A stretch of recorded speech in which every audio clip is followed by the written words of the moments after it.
aksen. Kita langsung masukin aja. 1 kali 8 adalah 8, minus 2 kali 4 adalah 8 juga, sama dengan M1-nya 1 ditambah 2 kali V aksen. Nah, kalau kayak gini terlihat dengan jelas ya, ini adalah sama dengan 0 ya. V aksennya sama dengan 0. Artinya apa? Benda ini berhenti. Berhenti atau benda itu diam gitu ya. Oke deh.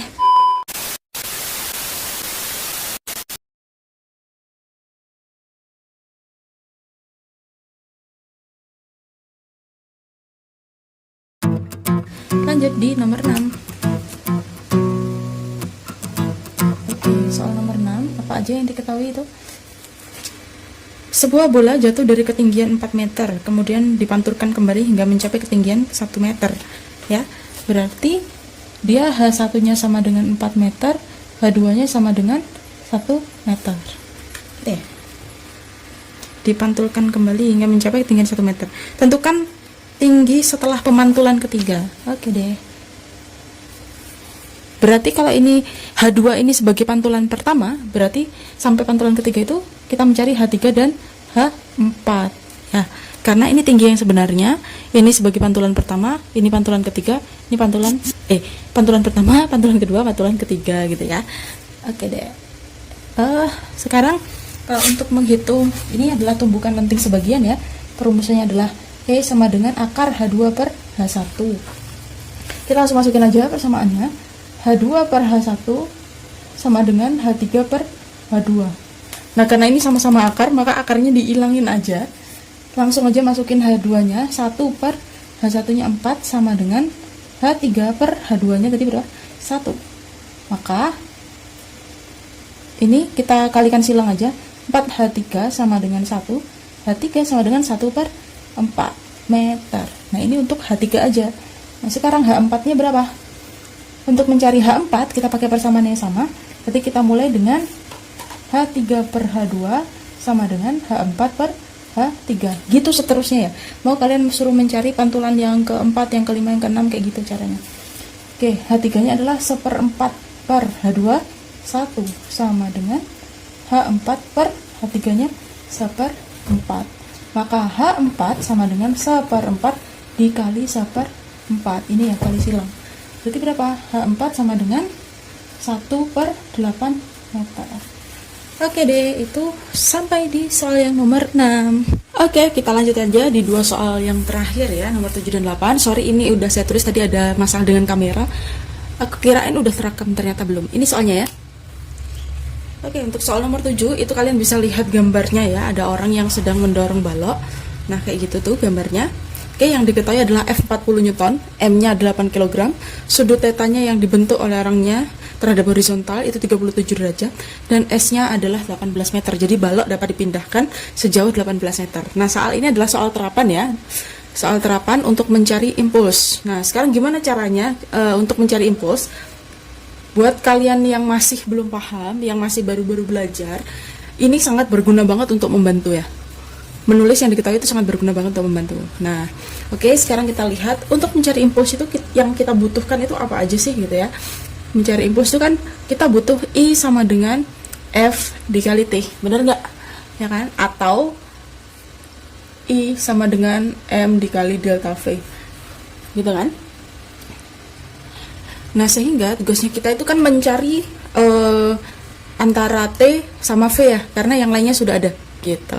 Nah, sekarang kita lihat arahannya. Di sini ada F, ada M, dan ada S. Kita bisa gunakan itu untuk apa aja gitu loh. Nah, kita lihat yang ini. Ini ada V, berarti kita harus mencari V. Maka yang pertama-tama kita cari itu, kita olah ini ada gaya dan masanya dengan rumus hukum Newton yang kedua ya. Sigma F sama dengan M dikali A. Karena ini membentuk sudut terhadap horizontal ya, maka di sini adalah sigma fx ya, sehingga sigma fx-nya sama dengan f cos theta sama dengan m dikali a. Untuk kita bisa mencari nilai a-nya ya. Kemudian f-nya kita masukin aja 40 cos 37 sama dengan m-nya 8 kali a. Nah, di sini terdapat cos 37. Jadi cos 37 ini salah satu sudut nggak terlalu istimewa sih. Cos 37 itu nilainya 4/5 ya, atau kalau kalian lihat di kalkulator mungkin 0,8 ya. Kalau sin 37 itu 3/5 atau 0,6. Oke, kita lanjut di sini. 40 dikali 4/5 sama dengan 8A. Kita coret aja, di sini sisa 8 ya. Berarti 38 kali 4 kan 32 sama dengan 8A. Maka A sama dengan berapa? 4 meter per sekon kuadrat. Gitu ya. Nah, sekarang A ini kita gunakan untuk apa? Untuk mencari rumus S pada GLBB. Nah, nih, untuk kita bisa mencari apanya? Mencari T-nya ya. Oke, sekarang kita masukin aja ke GLBB S ya.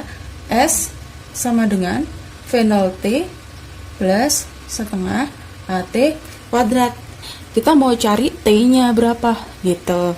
Nah, di sini kita lihat ada V0. V0-nya tadi di dalam soal itu awalnya diam, berarti nilai V0 di sini sama dengan 0. 0 dikali T itu sudah pasti 0 ya. Berarti hanya tersisa S sama dengan setengah AT kuadrat, kan gitu ya.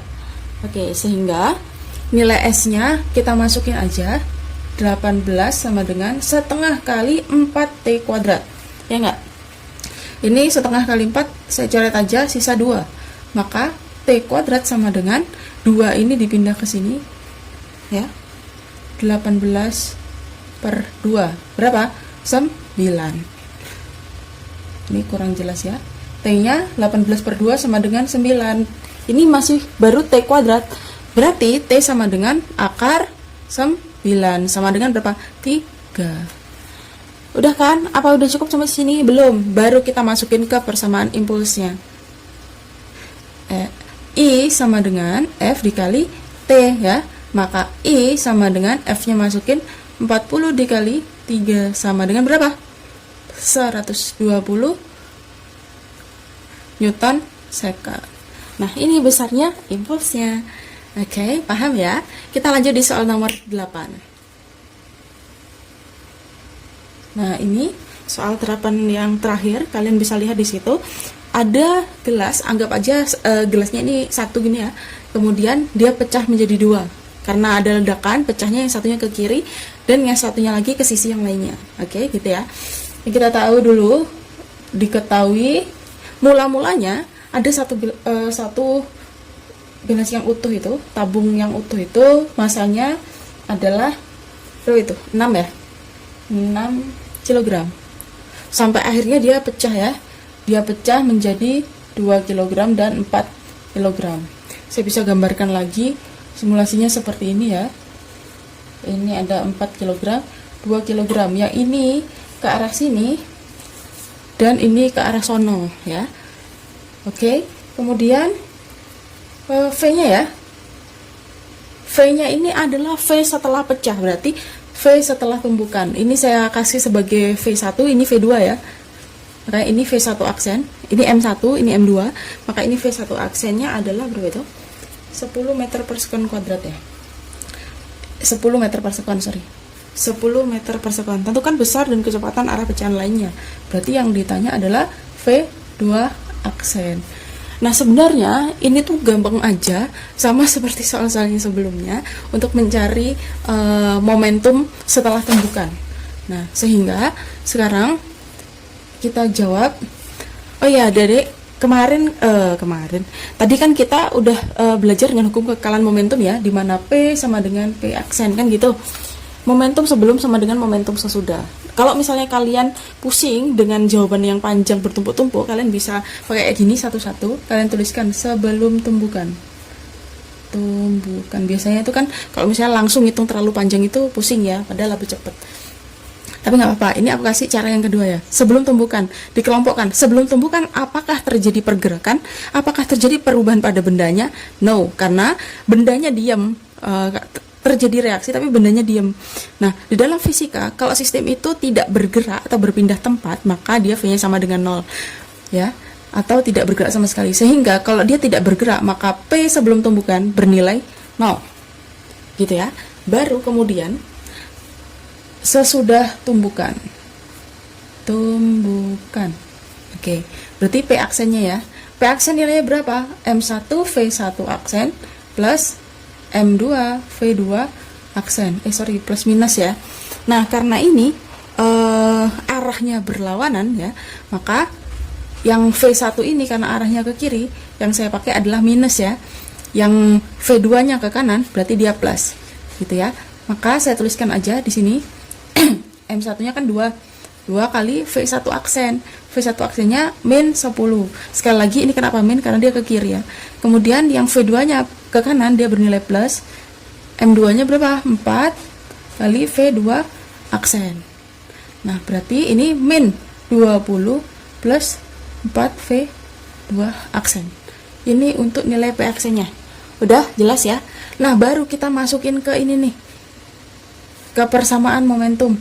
P sama dengan P aksen. Kita masukin aja P yang sebelum 0 sama dengan min 20 aksen plus 4V2 aksen. Nah, ini min dipindah ke ruas kiri jadi plus ya. 20 aksen. Sorry, 20 aja nih ya. 20 sama dengan 4V2 aksen ya. Oke, berarti V2 aksen sama dengan, ini saya ambil V2 aksennya, ini yang saya ambil, berarti 4 ini pindah ke sini jadi pembagi, 20/4 sama dengan 5 meter per second.